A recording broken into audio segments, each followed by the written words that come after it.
How often do they come in? They stopped for a little while, and they trickled 2 or 3 here and there, and one here, one there, and then recently, I guess because of the 10-year anniversary of that dreadful day, I guess people are, researching and that kind of thing. I guess, my police department's name will come up with the report or whatever, and obviously my name will be there. And I had a little influx, in August of emails. Mm-hmm. And when was the last one you got? A couple days ago. Same thing, though, right? Yeah, just inquisitive, just looking to see if I have any knowledge about the situation. Are there common themes in the emails that you get? Do a lot of them talk about Israel? I've had a couple say, hey, can you tell me, were these Israelis, was there any truth to them being Mossad? Things like that. That's about it. Did any of these emails ask to speak with you? I've gotten a couple with phone numbers. Hey, give me a call. I'd love to talk about it. The whole point of doing this interview with you is just so people stop contacting me, because I don't have any information, other than what we did on the side of the road, and that was minimal. We did nothing but put these guys in handcuffs and transport them to the jail cell, and then they were transferred custody.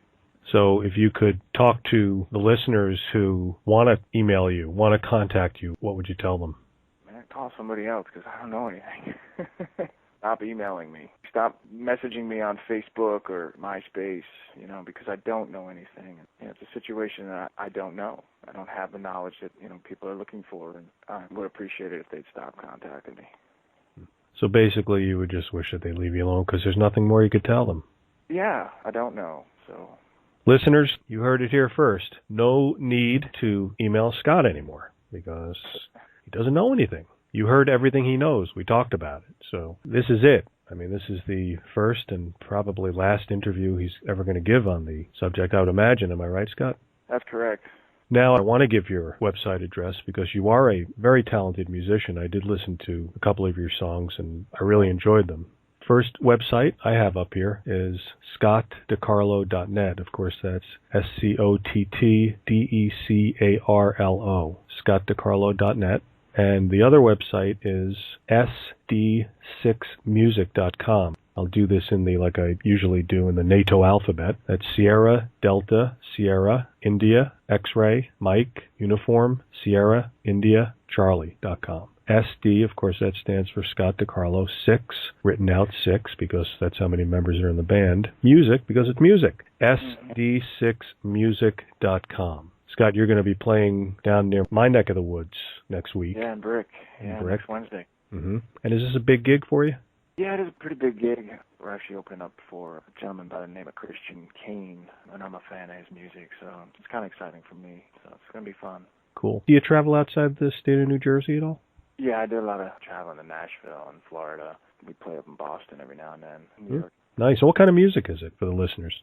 We've kind of dubbed it 21st century rock. It's got a whole lot of rock to it with the comforts of the South, and it's got a little twist of country and some pop in it. So because this is really such a significant event, even though to you it's nothing, and I understand why you feel that way, but I hope that you now have a new appreciation of why it is something so significant to people. Do you? I appreciate it for sure. I don't know what I believe, but I definitely appreciate the knowledge that you've just given me.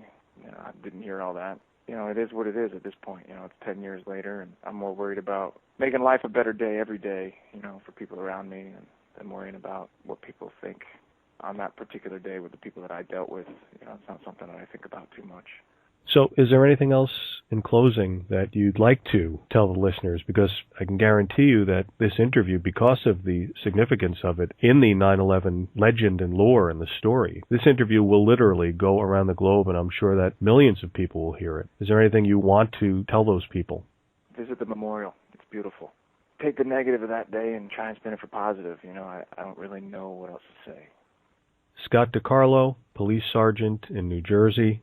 I want to thank you so much for the time you spent explaining all this to the listeners, and looking forward to seeing you perform and speaking with you again. Thanks, man. I look forward to it, too.